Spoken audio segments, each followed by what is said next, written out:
What's up, everybody? Welcome to No Control RC. So today we picked up, like a handful of you have, the limited edition 1 of 5,000 Losi JRXT that they just released. So we're going to go through this. We're going to take it out of the box, show you what it looks like inside. Then we'll bring it in for a close-up, really examine it. I mean, any of you guys that have been in a hobby for a while might have had one of these back in the day. So it's a little bit smaller, but supposedly it's very true to the 1990 JRXT. So open this thing up, see what it looks like. So it's still got the seal on it.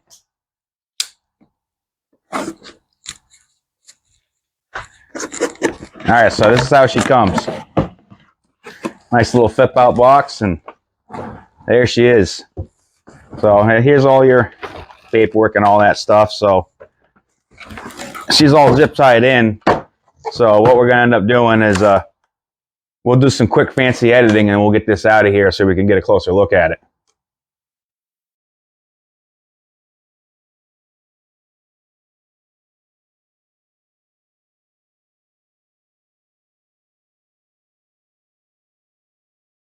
Alright, so here she is, all out of the box. You can see retro color, retro paint job. Let's take this nice plastic off.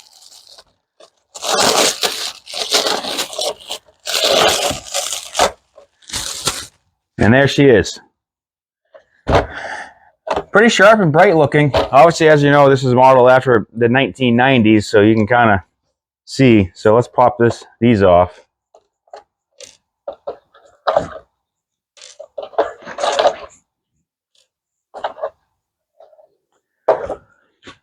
And there she is. So don't forget, this is 16th scale, so we'll kind of start front, work our way back here. You know, your tires, you got rib tires, rib and spike tires, like just kind of like they did in the 90s. So you can see you got your tall little bumper here for the truck body. But true to the JRX series, nice flat chassis. You know, you got your little mini steering servo up here. That's kind of a cute little thing. Now we'll come in here and you got your integrated speed control and all that. So everything's small. Come back here, you got a 650 capacity 20C2S battery with your little tiny connectors. She's all in there, so you got a battery with it. Comes with a USB charger, so you can actually charge everything from home. This actually comes with batteries for the remote and everything, so this is really basically put everything together, charge it, and plug and play and ready to go.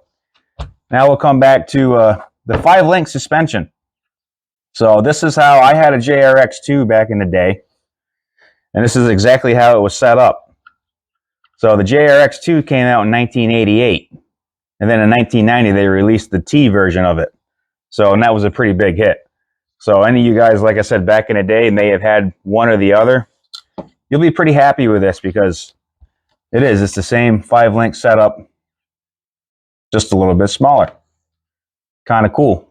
It actually does a pretty decent job at keeping the tires where they need to be. Now we'll end up in the back.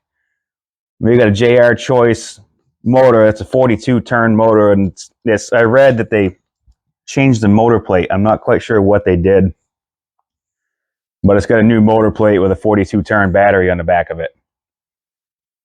So front to back, that's in a nutshell basically what she is. Back in the day, the JRX2 that I bought was my first RC car I bought that was my own. The first one that I actually bought myself. I went to my local hobby shop.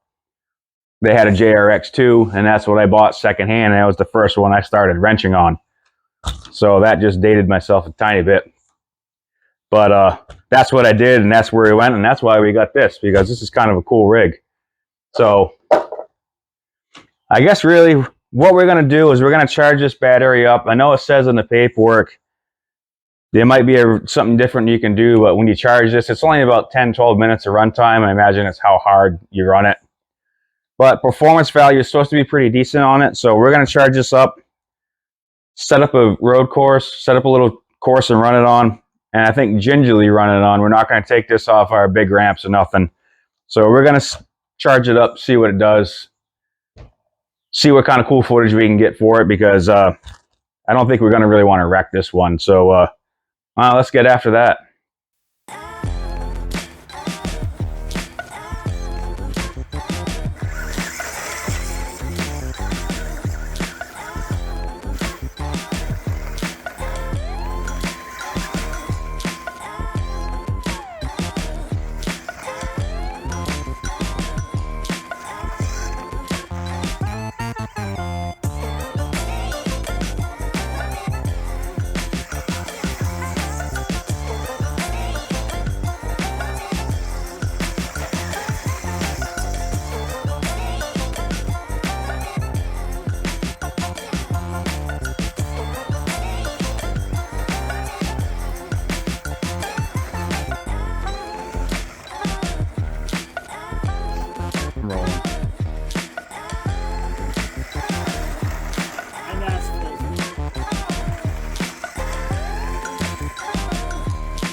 Take it out some sick jumps.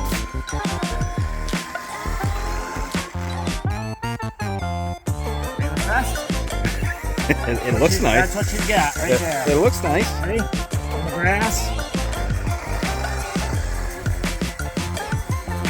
It goes faster than I walk. Watch, we'll pretty much keep racing. What's up, everybody? We're back. We ran our JRXT. And I mean, I say, so let's be real with this for a second here.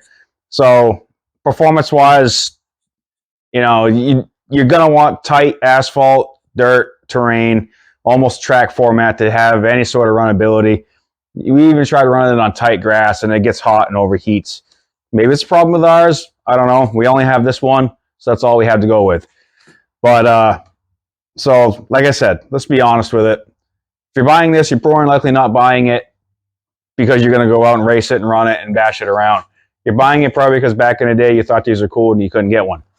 So I'd maintain that with this. So let's maintain this is more of a collectible. It's going to look fantastic on a shelf. If you want to run it, just don't expect a powerhouse. For what it does it well, but that's about it. It's probably more likely going to serve you better sitting on a shelf. The really other cool factor I did want to point out is if you look at the box, so the box has a sticker with a number on it, and then if you pull the body off and you come back here onto the motor plate, it actually says the 2255 out of 5,000 stamped on the motor plate. So that is cool. Like this, it is a very cool looking rig. It is quality made. Performance wise, it just doesn't have it. It's a 42 turn motor and a 16 scale. And if you're going to spend this level, if you want a performance, there's probably better options out there to buy for bashing and racing. So that's all I really got to say on it. So hey, thanks for watching, like and subscribe, and we'll catch you next time.